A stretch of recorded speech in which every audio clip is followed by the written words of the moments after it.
Have you ever bought a car and felt like you were being scammed? This man, he owns an entire chain of car dealerships. But no one knew he was standing right there in the showroom, pretending to be an ordinary customer.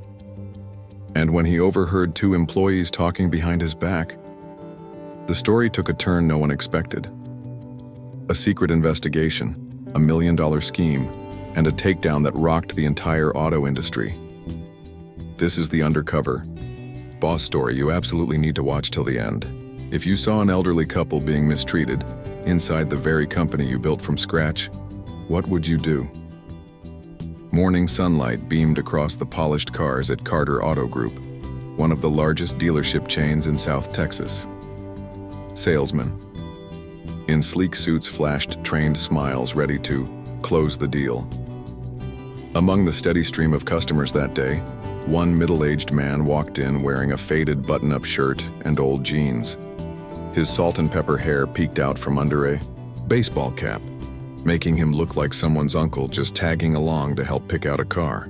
No one had a clue that this man was Ethan Carter, founder, CEO, and chairman of a multi-million-dollar auto empire. Lately, Ethan had been hearing strange reports, customers being price-pressured, locked into high-interest financing traps, especially the elderly. Paperwork from the office said, everything looks fine. But he knew, numbers don't lie, but people can hide the truth. So Ethan made a decision. No advance notice, no assistants, no bodyguards, just a man browsing a few used sedans. A quiet investigation had begun, and he had no idea that just 20 minutes after stepping onto the dealership floor, he'd witnessed something that would make his blood boil. Inside the spotless showroom, the sound of chatter, dress shoes hitting the floor and keyboard clicks filled the air in a busy hum. Ethan, playing the role of uncle shopping for a car, strolled slowly, pretending to eye a 2016 sedan. But right then, a trembling voice near the trade-in desk made him freeze. We've had this car for nearly 3 years. It belonged to our son. He passed away in a wildfire while serving as a firefighter in Colorado. This car is all we have left of him. Ethan turned his head. An elderly couple stood across from Rick Dalton, the dealership's senior sales manager. The husband, thin and silver-haired, clutched his wife's hand tightly. Their 2008 Toyota Camry sat just outside the door, spotless, original paint, clearly well cared for. But Rick barely glanced at its side and said, "This one? With that mileage and paint job? I'm already doing you a favor. $2,000 is my final offer. Honestly, I shouldn't even go over $200. The woman's eyes filled with tears. Her voice shook. That was our son's car and we never wanted to sell it, but we have no other choice now. Ethan clenched his fists. His pulse surged. $2,000 for a dead son's keepsake? A dealership manager bargaining coldly over someone's grief, and no one in the room knew that the uncle browsing sedans was actually the man who founded the very dealership Rick worked for. Ethan stepped up to the counter, voice calm but firm. Sorry to interrupt, but I overheard your story. If it's all right, I'd like to buy that Camry from you. Rick and the couple stared at him, stunned. Rick furrowed his brow, ready to wave the man off. Sir, this is internal dealership business. But Ethan held his ground. I'm a customer, and that car is exactly what I need. The old man looked at Ethan, confused. But you don't even know how much it means to us. Ethan smiled gently. That's exactly why I won't let it end up with someone who doesn't understand its worth. He turned to Rick, still calm. You said $2,000 trade-in, right? I'll pay $5,000. In cash. Rick froze. The couple looked like they couldn't believe what they were hearing. That's too much. We couldn't possibly, the woman whispered. Ethan shook his head softly. I'm not buying that car to drive it. I'm going to restore it and keep it in memory of your son. His voice was warm, but his eyes cut like razors. Right then, Rick stepped forward, face red, finger pointing. What the hell do you think you're doing? What gives you the right to interfere in dealership pricing? Ethan handed the $5,000 check to the elderly man, then turned to Rick, voice like steel. I'll be speaking to you later, Rick. A long conversation. Rick stiffened. There was something in that voice, something that made sweat bead on his forehead. He was starting to realize this man wasn't just another customer. Rick froze as Ethan turned back, eyes sharp as ice, voice low and steady. "Rick, I'm going to ask you one more time. Is this how you treat my customers?" Rick stammered. "Your customers? Who the hell are you?" Ethan sighed, then reached into his leather wallet and pulled out a business card, the kind only titans of industry carry. He held it up at eye level. Every word sliced through the "Air Ethan Carter, CEO, Carter Auto Group." Rick stumbled back like he'd just been punched in the chest. Around the showroom, employees froze. A few covered their mouths. The rest looked at Rick like they were watching a verdict unfold. "I've been standing here all morning, listening. Watching," Ethan said, voice razor sharp. "You pretended to be a customer." Rick stuttered. "Why?" "Because I needed to see the true face of my company. And you, Rick, are the worst of it." Ethan turned to the others, voice ringing like a bell. "How many of you have seen customers being squeezed like this? How many of you stayed silent when Rick pulled his dirty tricks?" No one spoke, but the look said everything. A young staffer named Jake stepped forward, voice shaking. "Rick told us to do it. Target older folks or anyone who didn't know cars. As long as we closed the deal, the bonuses were huge." Ethan closed his eyes for a moment. When he opened them again, they were sharper than ever. "Rick, you're fired immediately." Rick turned pale. "You can't do that. I'm your top sales earner. You're the one destroying the reputation I spent 20 years building. Revenue doesn't save a company rotting from the inside." Rick exploded in a fit of shouting, but no one stood with him. As he stormed out of the showroom, Ethan raised his voice. "From this day forward, Carter Auto will not be a place that sells cars through deception. We're starting over, with one value only: integrity. If anyone disagrees, you can leave. Now." No one left. A few clapped. Jake, the youngest of them all, was the first to nod.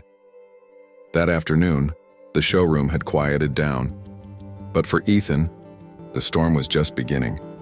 He stepped into the general manager's office, the very chair Rick used to sit in, legs crossed like a little king. On the desk, Ethan opened a laptop and logged into the company's internal complaint system, something he had only ever seen through filtered executive summaries.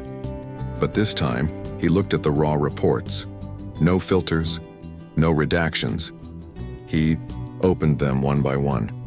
Complaint 267. "I brought in my Toyota for a trade. They quoted me $7,000, but on the final contract it was only $4,500. When I questioned it, the employee said it was a system error. They refused to correct it." Complaint 301. "I'm a 72-year-old veteran. They promised to help me find a car I could afford. I ended up signing a loan with a 19.9% interest rate, more than double the average. I don't understand financing, and now I'm stuck." Complaint number 338. Ethan read aloud, voice cracking. "I lost my husband during the pandemic. I just needed a small car to take my kids to school. Rick promised special assistance. When I signed the papers, I cried, but not from emotion. I knew I'd been deceived." Ethan stood frozen. His heart pounded, not from rage, but from shame. This wasn't the company he dreamed of building. It had become a machine that crushed people's trust. This can't happen again. So, Ethan took action. He picked up the phone and called each customer listed in the complaints. One by one. "Hello, this is Ethan Carter, owner of Carter Auto. I want to personally apologize for what happened, and more than that, I'm going to make it right." One woman paused on the line, then broke down in tears. "I never thought I'd get a call like this," from the owner himself. By the end of that day, customers were refunded. Vehicles were recalled and corrected at full value. Ethan sent handwritten apology letters to every single one. He looked up at the wall in the meeting room, where Rick used to hang sales targets. Ethan took it down. In its place, he posted a new sign: Our success is no longer measured by how many cars we sell. It's measured by how many customers leave with a smile. The next morning, Carter Auto's showroom buzzed with a fresh energy. Customers started returning. The staff, after yesterday's intense meeting, were more focused, more serious. Their eyes no longer dodged each other. They looked determined. As Ethan stepped into his office, barely sitting down, Chris, a young salesman, rushed in. "Boss, there's an old man outside. Wants to speak to the owner. Says it's important." Ethan was surprised, since he came out. This was the first customer who had asked to speak with him directly. An elderly man in his 70s wore a faded military jacket and held a stack of yellowed papers. Ethan approached and shook his hand gently. "Hello, sir, I'm Ethan Carter. What can I do for you?" The man looked up. His eyes were red, but sharp. He handed over an old purchase invoice, with the Carter Auto name printed clearly. Date: 3 years ago. Ethan inspected the document closely. A used 2010 Ford. 2 previous owners. Original listed price, $6,800. Final sale price, $10,400. Ethan froze. He examined the breakdown. Added fees totaled $3,600, including home delivery fee. Despite the customer picking it up himself. Priority paperwork processing, a fee that didn't exist in any company policy. And worst of all, veteran assistance fee. Nearly $900. Ethan clenched the paper, looking up. "You're a veteran?" The man nodded. "I served 2 tours in Afghanistan. Came home to no house, no family. I just wanted a car to get to work. And I thought, your place would understand." Ethan couldn't speak. His throat tightened. His heart felt crushed. He asked softly, "Who sold you this vehicle, you?" The old man pulled out a business card. "Rick Larson. I came to ask, is this place just another well-dressed scam shop? Or has it really changed?" That question pierced Ethan like a blade. He stood up. "Please stay here. I'm going to take care of this right now." He rushed to his office and pulled up records from 3 years ago. Everything was there. Rick had created the contract, fabricated the bogus fees, even forged internal documents. Ethan handed the file to Chris. "Refund him in full and offer additional support." "How much, sir?" "Whatever he believes is fair, as long as he walks out knowing Carter Auto still has honor." Back in the lounge area, Ethan placed a thick envelope on the table. "You don't owe me anything, but I, and this company, owe you a deep apology." The old man opened it, slowly looked up. "I used to think war was the only place you needed armor. Turns out, in the city, you need spiritual armor too, just to avoid being ripped off every day." Ethan gripped his hand tightly. "We're not a battlefield, and we never will be. That's my promise." As the old man left the showroom, Chris came running in. "Boss, someone recorded you giving the refund and apologizing. It's blowing up online." Ethan frowned. "Who filmed it?" Chris held up his phone.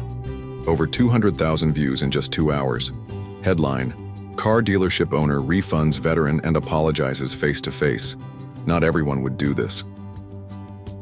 Later that afternoon, Ethan sat reviewing a flood of positive Google reviews. The desk phone rang. He picked it up. A deep, cold voice came through. "Carter, saw your video this morning. Touching stuff." There was sarcasm laced in it. Ethan frowned. "Who is this?" A chuckle.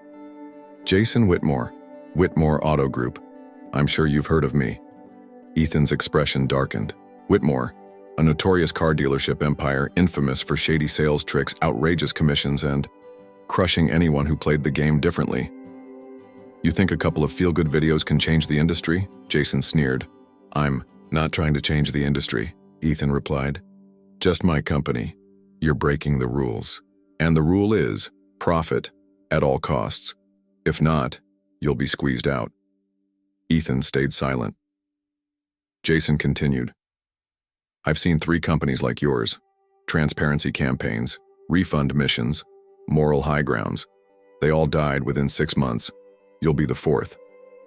"I'm not afraid of you, Jason." You should be, Jason said coldly. Check tomorrow's shipments. Then you'll understand. Click. The next morning, Ethan entered the office. Martha, his operations manager, rushed in. Sir, we just got notices from 3 parts suppliers. They've canceled our contracts. Ethan jumped to his feet. What? Why? They said they're under pressure from strategic partners. They don't want to cause industry disruptions. An hour later, 2 banks called. They were suspending Carter Auto's special low-interest loan programs. Rates would rise by 1.5%, meaning customers would pay more, or Carter Auto would eat the cost. Then Chris burst in. Boss. Yelp, Facebook, Google reviews. We're getting hit by a flood of 1-star ratings, all with the same exact wording. The comments. Warning. They lure you in with fake low prices, then slap on fees. Terrible service. Organized scam. Chris's voice trembled. We traced them. None of these are real customers. All fake accounts. Ethan understood. This was a media war, and Jason Whitmore had just declared it. This wasn't about one dealership anymore. This was the industry sending a message. No one is allowed to play by different rules. But Ethan didn't flinch. He looked his team in the eye. We won't bow. If they fight dirty, we fight smart. After the barrage of attacks from Jason Whitmore, Ethan knew defense wasn't enough. He needed intel, proof, a whistleblower. That night at 1 a.m., Ethan received a message from an unknown number. If you truly want to know what Whitmore did to your predecessors, meet me behind the Redwood Inn parking lot. 3 a.m. Come alone. Ethan frowned. It was clearly a trap. But he went. And there, someone was waiting. Anna Rivera, former senior executive at Whitmore Group. She stood under a flickering street lamp in a black coat, face calm, but visibly shaken. I worked in competitive strategy at Whitmore, she said. I know how Jason fights dirty, because I helped him. Ethan stayed silent. But Carter, you're the first not to bow. You didn't get silenced. You refunded customers. You apologized publicly. The entire Whitmore office is in panic. She opened her laptop. Hundreds of emails, internal documents, covert contracts, and a list of dealerships Jason had taken down. A Utah dealership framed for insurance fraud, a Texas garage sabotaged via bribed environmental inspectors, an Oregon company hit with a cyber attack, system wiped out. She pointed at the screen. Your name was just added, labeled Target 004, Emotional Uprising. Ethan stared at the line. They're branding me as an emotional rebel? Not just that, Anna replied.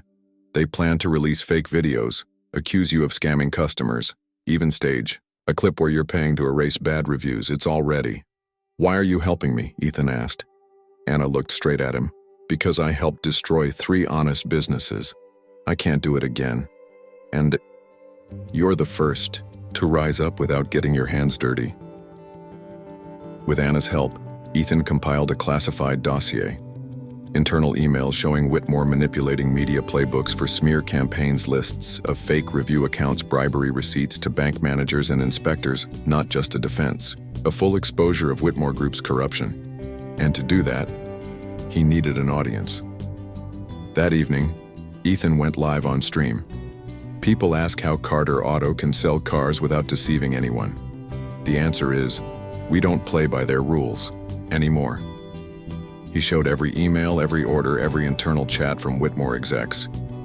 At the end of the stream, Ethan declared, I've sent all this evidence to the media and the U.S. Department of Justice. Jason Whitmore, game over. 4 hours later, the FBI raided Whitmore Group headquarters. Right as Jason was preparing a press conference to destroy Carter Auto, chaos erupted. Shaking cameras, alarms blaring, agents storming the glass building. Papers flying, staff fleeing. Jason Whitmore, clad in a designer gray suit, was handcuffed in the boardroom. You're making a huge mistake. I kept this industry alive, he shouted. An agent responded coldly. No, you made people lose faith in it. The news spread like wildfire. CNN, largest auto group in America under federal investigation for fraud. NBC, Whitmore CEO arrested following serious allegations. Forbes, the mechanic who toppled $1 billion empire. The real story of Ethan Carter. Back at Carter Auto, Ethan walked into the showroom where customers lined up since morning. Chris, now the youngest regional sales director, ran up. "Ethan, you have to see this." He showed his phone. Carter Way was trending #1 nationwide. "We need a Carter dealership in every state. I got refunded from a deal 2 years ago. Didn't think they'd actually call me back." But Ethan wasn't done. At a national press conference, Ethan stood on stage. Behind him, a banner read, "The Carter Standard. Transparency is the new normal." "I didn't build Carter Auto to beat someone like Jason Whitmore," Ethan said. "I built it to win back the trust of our customers. And now, I'm no longer alone." He announced a national initiative, Carter Certified Network, a partnership of dealerships across America, committed to no hidden fees, no price manipulation, and no lies. Check My Car app letting buyers scan contracts, verify car valuations, and even rate their salesperson. Meanwhile, Jason Whitmore faced 12 federal charges, including consumer fraud, unlawful influence over regulators, fake reviews, defamation of competitors. Anna Rivera was honored with the National Integrity Whistleblower Award. 1 year later, Ethan stood by the wall of the Carter showroom, lined with hundreds of letters, family photos, and customer stories. At the center, a photo of the firefighter's old car, now restored, displayed as a symbol of change. Harold and Linda Carter walked in, holding a small birthday cake. "It's been a year since you saved our family," and so many others. Linda smiled. Ethan looked out at the lot, where customers were treated with respect, documents were clear, and most of all, the smiles were real again. And in his heart, he held one belief. "We don't sell cars to get rich. We sell trust, and trust is priceless." They said honesty loses money in this business. But I chose a different way, transparent, kind, and ready to stand up to giants. I didn't build Carter Auto to defeat Jason Whitmore. I built it to reclaim the trust millions thought was gone. Because here, we don't just sell cars. We sell the truth, and the truth can't be bargained. Have you ever been scammed buying a car? Leave a comment below. And if you believe it's time this industry changed, share this video now.